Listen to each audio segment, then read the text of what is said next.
While the bitter struggle for power in Ottawa has captured the attention of many Canadians in the last few weeks, and it's caused a lot of people to question how well our political system is working.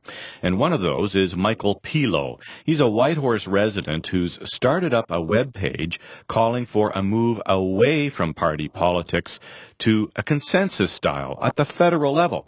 As a matter of fact, our Prime Minister even mentioned consensus yesterday. And as I say, I can assure you, Peter, and I can assure Canadians, it's in the interest of the government to find a consensus, certainly among the Federalist parties and certainly among the two major parties, to find things we can agree on in the short term, to make sure we do whatever we can to help the economy, to keep people working. Well, Michael Pilo says the federal government should adopt a consensus style of government, like we have here in the Northwest Territories and in Nunavut. He joins me now to talk about that. Good morning, Michael. Good morning. Now, what's the problem with the current system of party politics in our federal government? The problem with the current system of party politics is that the parties basically look out for themselves and try to grow and take power. And what that results in is a situation where our elected representatives aren't necessarily representing their constituents, but their parties. It results in a situation where MPs are forced to vote for legislation that they may not agree with for their constituents, or in some cases vote against legislation that they do agree with.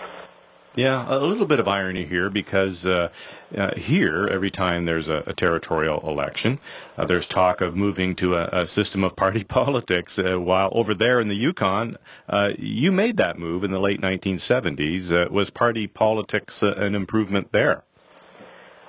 In the Yukon, it actually went directly from having a commissioner and a territorial council directly to a party politics system of responsible government. So we never did have that consensus government model that they did in the Northwest Territories and Nunavut. The Northwest Territories and Nunavut jumped right into that, so they've never had to worry about the parties. The thing with parties is I've never been able to find someone who's been able to give me a good reason why we have parties. And so what's your best guess on that? I don't know. I'm still waiting for an answer. Well, we've relied on party politics, at the federal level for, I guess 150 years or so. It's a system that's in place in many other countries. Is it a good idea to throw it out because of the rough spot that it's been through lately? I think it's a good idea to throw it out, not just because of the rough spots, but because of all the problems that we've been experiencing over the years. I think that there's a lot of voter dissatisfaction with how party politics are working. Granted, it's been around for a long time, but that doesn't mean it's necessarily the best approach. What's better? Let's give your pitch, I guess, for consensus government at a federal level. The great thing about consensus government as it works in the NWT and Nunavut is the level of civility that we see amongst the elected representatives. It doesn't mean that everybody agrees at the same time, but at least there's discourse and discussion, and you don't have representatives shouting at each other from across the floor just because they're the opposition. So I think that the best part is that they're directly accountable to their constituents as opposed to the parties. So that means that they're going back to their constituents and they're finding out what their constituents want and then taking that, hopefully, to the national level and allowing that to become part of the debate. And hopefully, as a result of that, will result in better legislation, better government policies. At the same time, I guess one of the criticisms we hear of consensus government is that it doesn't give voters a sense of what political platform or what beliefs a candidate stands for. I mean, individual candidates can say what they stand for, but it's only after the election that we find out who's in cabinet and what the government's agenda will be. Do you agree that that might be a weakness in the system?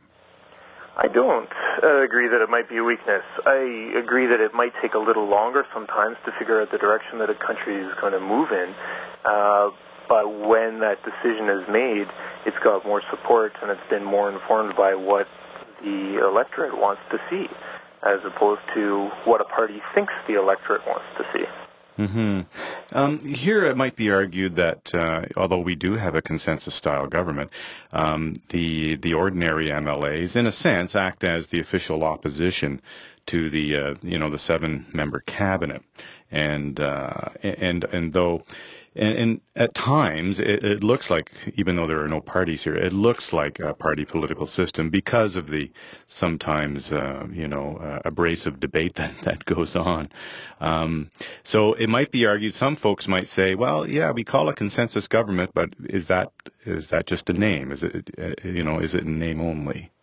One of the confusions with the name consensus government is some people think it means that everybody needs to agree, and that's not necessarily the case. It's still majority rules. But the idea is that the system of government is working towards consensus so that the majority does agree.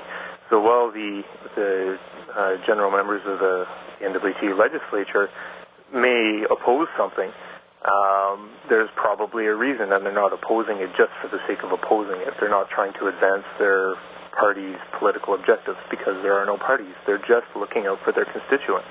Did you see this recent phenomenon of an effort to form a coalition government? Do you see that as a form of consensus, if you will?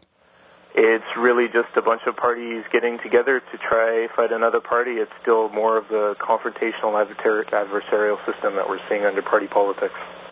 Yeah, so you see it more of an opportunistic grab for power rather than a sharing of ideas and ideals? That's really what the parties do, isn't it? I mean, they try to put their best face forward and say they're looking out for the interests of Canadians, but really, is that what they're doing right now? Is that what any of the parties are doing right now? They're just trying to advance their own agendas and grow their power base. Michael, how much support do you think there is out there for a move to consensus government in Ottawa once that whole concept is understood? I think that it's important first for people to understand the concept and how it works, and that's what I'm hoping right now, is that people will talk about consensus government and whether the pros and cons. It's not necessarily an ideal system, but I think it's better than what we've got now.